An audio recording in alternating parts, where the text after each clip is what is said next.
Do you know the one copy strategy that increases conversion rates by 34%?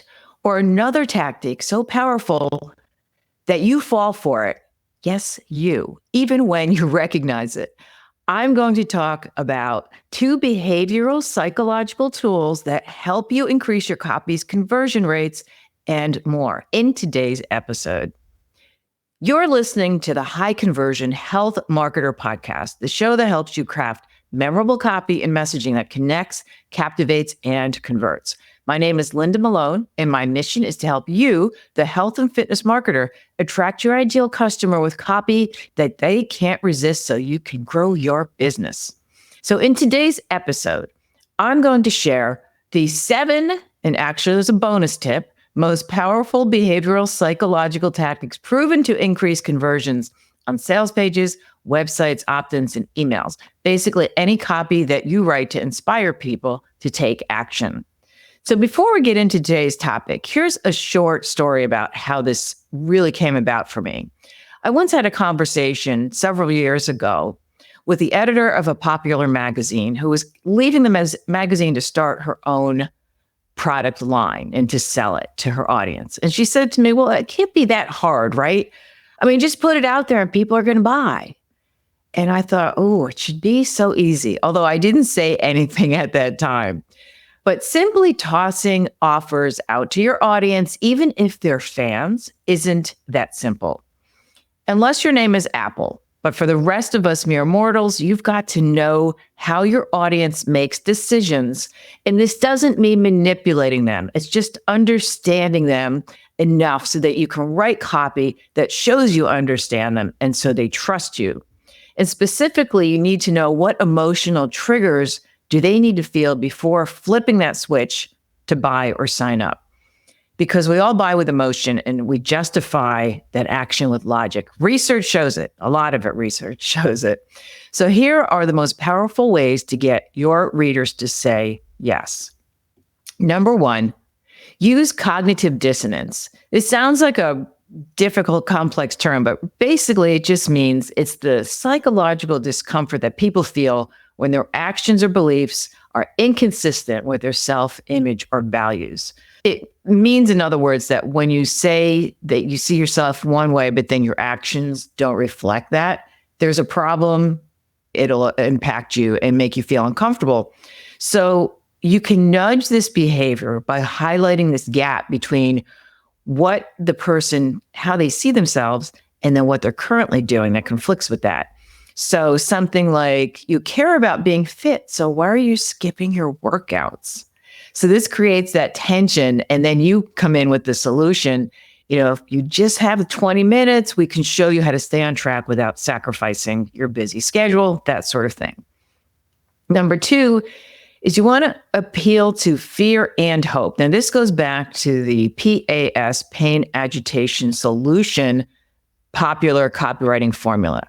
So the way it works and why it works is that fear motivates action, but then hope basically seals the deal. So how you use it is you highlight a problem that they're facing, you agitate it, and then you offer your product as the only solution. So the pain might be, tired of lying on the floor to zip up your jeans, especially if you're addressing women tend to do this. And so agitation is every day you put off taking action, you're another day away from making progress. So you really kind of put lemon juice on the paper cut. And then you offer a solution. But within the next 6 weeks with our program, you can transform your body, rebuild your confidence, and whatever other promise that you want to give them.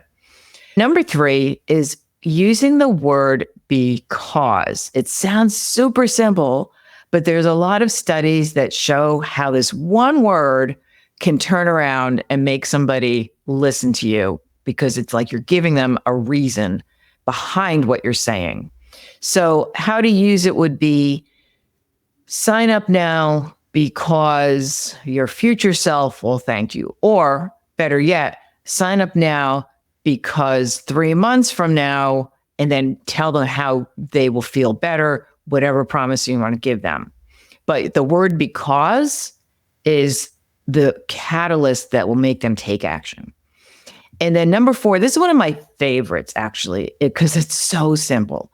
You swap out this one word in your copy. Instead of using the word I or we or us, you use the second person and address the customer or the reader as you. So it creates more of a personal connection with the reader. And then it also makes them feel like directly addressed and like you're really talking to them. And my tip is that you go through your website. If you have a website currently, look at all the places where you said we, I, or something that's otherwise not directed outward to your customer, and change that word to you. And you see the difference it will make in your copy and conversions. Number 5, leverage social proof and FOMO, or the fear of missing out. Testimonials are powerful. In fact, statistics show, and here's 34% I mentioned in the intro, that creating FOMO can, and by using testimonials, can increase conversion rates on sales pages by as much as 34%. So this means using testimonials, highlighting what others are doing that's working for them. And this is a powerful, like the whole fear of missing out can really motivate immediate action. Another statistic that I found showed that this whole fear of missing out can actually boost conversions by 40 to 200%. It's a huge gap, but still, even if it's on the low end of 40%, that's a huge difference. So creating FOMO by using social proof. Number 6, create a sense of urgency. This is probably one of the most popular ones you see all the time. These limited time offers, emphasizing scarcity, that really wants it. It gets people off the fence. And I don't know about you, but this is one that I said in the intro that even when you know they're doing it, if there's only 24 hours left to take advantage of this offer, the chances are you will take action if you plan to ever take action on this. If you tell somebody there's really no timeline on this, people do not take action. You almost have to do this. A countdown timer at the end is also shown to be very effective. The only side note on this that I want to mention is don't make it clickbaity. If there is a sense of urgency and you're creating this with a timer and somebody comes to you after that deadline and says, hey, can I buy this? To maintain your own integrity, you really have to say, I'm really sorry. You're going to have to wait till the next time this comes around.